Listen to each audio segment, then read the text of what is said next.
So speaking of artists, I want to talk about a couple of the songs that we have for our deep dives. Sure. First one, we'll talk about an artist that I've worked with. I think she's amazing. Marris, her song that you did with her, Was It a Dream? Marris is an incredible singer, but we always start these off with telling kind of the story behind the write and the process behind the record. So how'd that write go? That was the first day we met. Sick. Yeah. First song we ever made together. She came to my house. Studio was in the house at that point. I think I'm getting the story right. She sat down on the couch, told me she wanted to write a song about being abducted by aliens, I think. That sounds like something she'd want to write about. Yeah. I think that's how it started. And I'm like, okay, cool. Like, let's see this through, you know? So I probably started messing with a synth or something after that. And in that window of time where we're getting started, she starts talking about a relationship that she just had that was like very fast in how it escalated, but then burnt out super quickly. And she's like talking to me and my partner at the time, Warren, and she's like, it's just like the type of thing where I'm just like, did that really happen? Like, was it a dream or, And I kind of like looked at her and I'm like, I feel like that's the song you need to write today. Like, and she kind of looks at me as like, okay, but I'm still going to kind of make it about aliens. And I'm just like, that's fine. But definitely put that in there because that feels like what's like you're feeling right now, Yeah. And so she starts jotting stuff down. I start messing around on a synth. Yeah. And the song kind of writes itself pretty quickly in that back and forth. I know you know how that goes. Yeah. We start just layering things and she's just... The funny thing about Marris is like, she just wants to sing all the time. Yes. She wants to, so like, I feel like it was the type of thing where I'd do like a half an hour worth of something. Right. And then I could feel how anxious she was. Like we have a vocal to work with. We don't need her to recut the verse or anything. But we would just like be like, okay, like, yeah, sure. Like we can sing some more. We'll just hit record and you just do your thing for the next 2 hours. So, so we would just like let her sing more just so she could get it out. Right. And then I think the last thing I remember about that one was that her Uber was outside when she cut the bridge. So the take of the bridge was like us hearing her concept for the bridge, and the vocal that's on the record is the only vocal that we have. Oh, sick. Yeah, so it was just like she tracked it and we were like, yeah, no, that's great. Yeah. And then the other thing I remember is that within that same window, maybe the Uber was on the way at this point. Right. She had been delivering everything like a bit airy and not in full voice. Right. And like right before she's about to leave, I'm like, can you just give me like one or two where you're just like going for it? Yeah. And she's like, yeah, sure.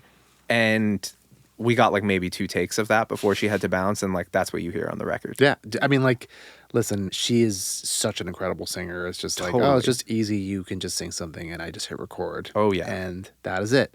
Yeah, I was just curious too. It's like, it's such like it's a song where you're not reinventing the wheels with the production, but it actually, like, whenever I listen to that, I remember when she first released it, I listened to it, and it's like, oh, it feels kind of Robin, like, totally, which, like, who doesn't like Robin? Yep. I don't know, just it like the whole thing, everything makes sense. The atmosphere, the vibes, the lyric. To me, I'm surprised that song hasn't gotten, I don't know if it's gotten any, but gotten more syncs.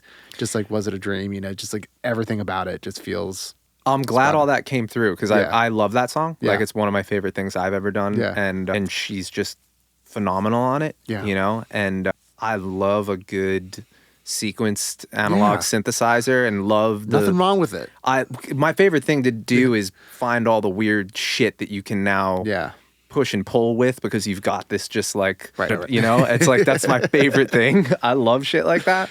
I mean, going back to like Depeche Mode and, Robin, like you said, I love stuff like that. But well, speaking of the bass sound, what do you remember what you guys, I feel like you guys had you and your production partner at the time had a pretty big synth collection. Were you guys mostly using analog synths or anything in all the box? analog. Yeah. For no other reason than like any excuse I can get to not look at a screen, I'll take. So, and I really do genuinely love like the tactile experience of being on analog synths. So that is predominantly Rev 2. I love that synth. Yeah. I haven't messed with it too much. But, oh man. Yeah. Do you have any of the other like Dave Smith sequential stuff? You got like a Prophet or anything? Not in this small studio. Okay. I've used the Prophet, but not the Rev 2. So like my experience with like Prophet versus the Rev 2, like, Prophets, James Blake, Radiohead, all that. Right. I'm not a phenomenal keys player. I'm a drummer who moved to guitar and bounced around and figured out things to make songs. For someone who's like more leaning towards a programmer and like a sound design nerd, Rev 2 is more. Is it like good for like sequence things like that? Okay. I use it like crazy for scoring stuff. Yeah. Like it almost, the way I would describe it is the way the like architecture of the synth is as compared to the Prophet is if you want to make, let's say, something that sounds kind of modular-ish, but you don't want to start like going completely broke. Yeah, like if you don't want to touch that, I've gotten tons of mileage out of it for that. Like all sorts of weird percussive like sequences. I can take a patch and like, because I know the synth so well, quickly manipulate it to get it to be a percussive thing as opposed to a straight up like synth sound. It's very, very like moldable.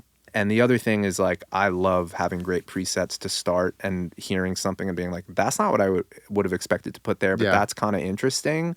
But I need to do X, Y, and Z to it to make it work. Right. You can quickly just get it, dial it in. Exactly. That's how I feel about like the Juno. Yeah. Right. Where it's like the Juno's so stupidly simple to use, and it's like, okay, this is almost there. I just gotta like mess with the attack or something. And like squeeze it in.